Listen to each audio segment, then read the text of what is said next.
you got to see the stuff side by side. So on a 4K monitor, we divided the screen into 4 quadrants. The Alexa, the Varicam, the A7s, and the Lumix. You watched it in sync all the way through, side by side. So you saw what the Alexa looked like at 3 stops under corrected, and the Varicam looked like at 3 stops under corrected. Very, very revealing. Welcome to Cinema5D On The Go.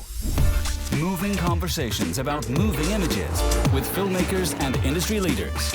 Brought to you by Tilta, Blackmagic Design, Manfrotto, and Olympus OMD in association with Sony. This is your host, Nino Leitner. I think it's very interesting how everything has developed over the past 15 years. I mean, like our audience and our website, and including ourselves, we come from, a lower end moving up, where we were forced to use digital cameras. And I'm telling you, my struggle is to go down to that lower end because it makes a lot more sense. Yeah. Again, I don't care about all this But stuff. I just wanted to say, it's like now that the cameras are good enough and better than film cameras, of course. Yeah. Now the high end, like Hollywood productions have to kind of find a way of making this work for They just have to accept it. Yeah. That's all they have to do, open their minds. This is a very traditional industry. And if you look at the history of reflex cameras, it took Hollywood a good 20 years to adopt a reflex camera. In the Arri 2C, or the Aeroflex as it was called then, had been around since the 30s. Yeah. And they wouldn't adopt it. And it took radicals again, directors, and people like Connie Hall, Vilmos Zsigmond, Laszlo Kovacs, all of these guys, Haskell Wexler. Haskell used the CM3s, the Claire camera, but it was a little camera you could hold in your hand and shoot, and on the big screen you can't tell the difference. That's all that matters. And that's the way I look at the Lumix. Handled properly, you got to be very disciplined with these little cameras, but if you are, you cannot tell the difference. Yeah. It'll intercut beautifully. In the footage we're going to show tomorrow from Sun Records, it's a trailer that is not cut for selling the camera. It was cut to sell the show. So it's not necessarily the best shots from my perspective, but it's a good representation. And I did not see that thing until I did a presentation for Panasonic in London. And that was a DCP format, which is no way to look at that except in a theater. Mm-hmm. So the morning of the presentation is when I saw the footage for the first time, and I sat there and went, uh-oh, there are like 5 shots in that thing shot on the Lumix, scattered out throughout the... Yeah. And so I asked them, what do you want me to do about this? And they said, well, I don't know, do whatever you want. So I stood there and said, guys, the way to look at this Varicam and the Lumix cameras is they're a system. They go together. Yep. They have the same color science.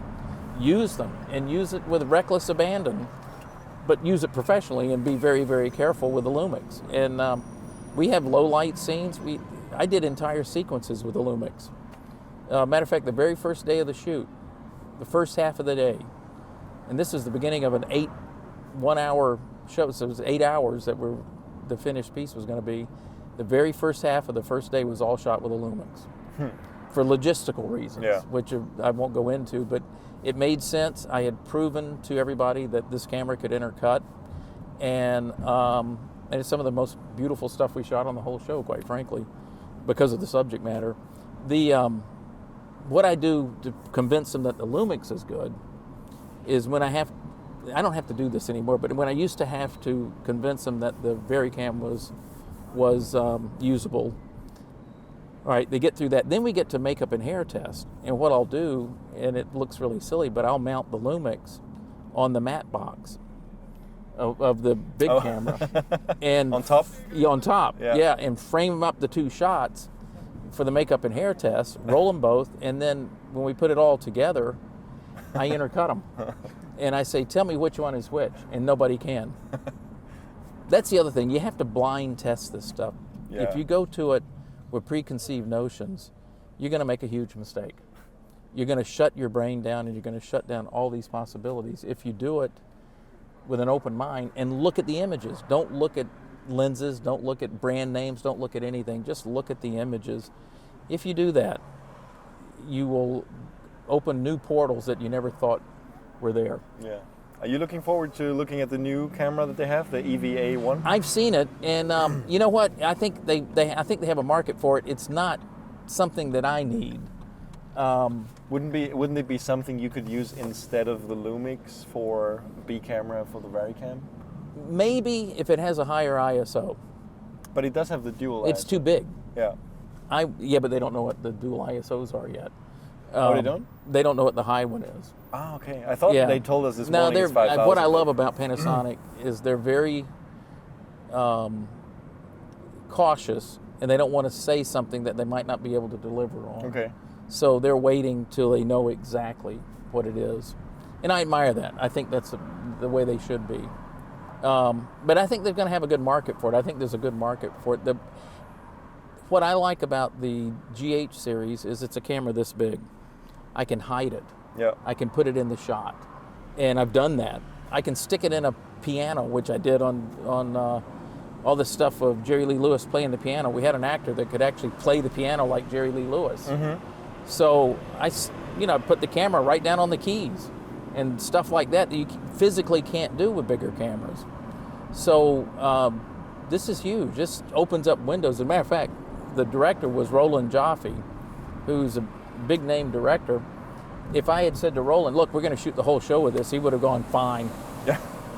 He knows, though. I mean, in other words, they were so convinced how well this works that they I didn't even have to ask permission. Are you ever worried about the smaller sensor, the microphone? Nah, that's a huge advantage, actually. This whole thing about shallow depth of field and all, again, that's TV commercial talk or whatever. In the world I'm in, when I'm using this little toy camera, I need all the help I can get with focus. Yeah. So the smaller sensor size is big enough to give me shallow depth of field, but not so big that I have tremendous focus issues. Because usually I'm holding the camera or it's mounted or whatever, and I don't have a way for somebody to follow focus. I mean, that defeats the purpose of it. It's just interesting hearing that from somebody working like in the middle of Hollywood, where a lot of people that are striving to do feature films are using as much shallow depth of field as they can. The bigger the sensor, yeah, the but better. You know what? It's much ado about nothing. Again, tell the story. Yeah. Just tell the story. Don't worry about the audience. Doesn't care about that. Absolutely. Yeah. They care about the story. As a cinematographer, your job is to visually interpret and tell the story, and come up with ways to show things instead of tell things. And if you're working with a good director, you can do that. If it's a bad director, you can't. And that's a whole different thing. But, then it's a voiceover. And anything that helps me do that is something I'm going to use. And the Lumix camera does it in spades. And all the cameras I've tested, I did a blind test, again, where we tested the Alexa, the Varicam, the GH4, the A7, the Sony A7s, all the Canon cameras. All these were the latest ones, brand new from a camera store. And we did it in conjunction with Sim back home in Atlanta. Set everything up, used the same lens on every camera. No lights moved, everything stayed the same. And this was a pain in the neck, by the way. It took forever. And we shot, out of convenience, a Macbeth chart. And we went to 7 or 8 stops over, 7 or 8 stops under. And then transferred everything 3 times. Once in V-Log or whatever the camera did. And then once we color corrected to the correct exposure and let it go. So you could see in its basic settings where it turned black, where it turned white. Then we went in and color corrected each exposure to the best of our ability. And that's when you're trying to break the image and see where it falls apart. And it was astounding, the difference in all the cameras, especially when you started color timing it. And at 1 stop under, how did the camera really respond? And that test, the way we looked at it too, that's the other thing. You got to see the stuff side by side. So on a 4K monitor, we divided the screen into 4 quadrants. The Alexa, the Varicam, the A7s, and the and the Lumix, because those are the 4 I cared about. Yeah. And I was doing it, so I figured, what the heck, I'll put that one. And then the other page, we had the Alexa. The Alexa was sort of the litmus and the control. And so we had that, and then the other 3. And you watched it in sync all the way through, side by side. So you saw what the Alexa looked like at 3 stops under corrected, and the Varicam looked like at 3 stops under corrected. Very, very revealing. And all done at 800.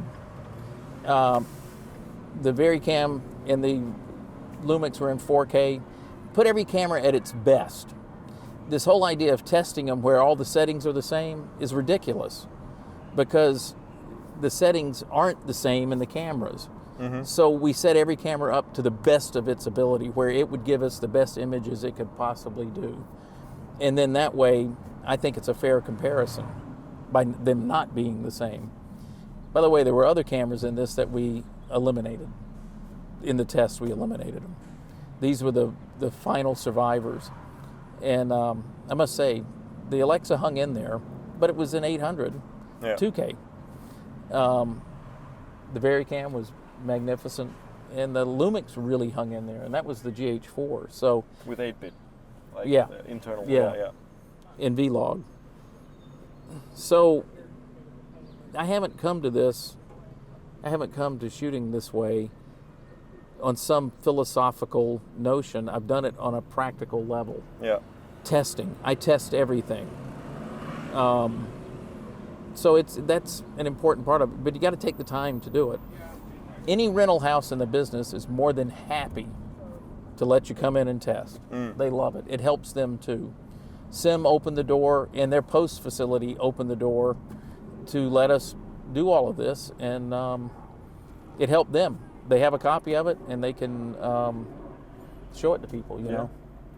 Okay, I think that's a great good. place to end this. And is this that's it. The Nestgate. Thank you so much for being on the show. Thank you. I didn't tell one joke. And thanks everybody for watching. Can I go through that gate back there? Yeah, you can. Okay. Thanks everybody for watching Cinema5D on the go. Just stay tuned for another show next week, and stay tuned to Cinema5D for all things camera reviews and news. Thanks for watching. Good luck, guys. Thanks. Don't get too sunburned.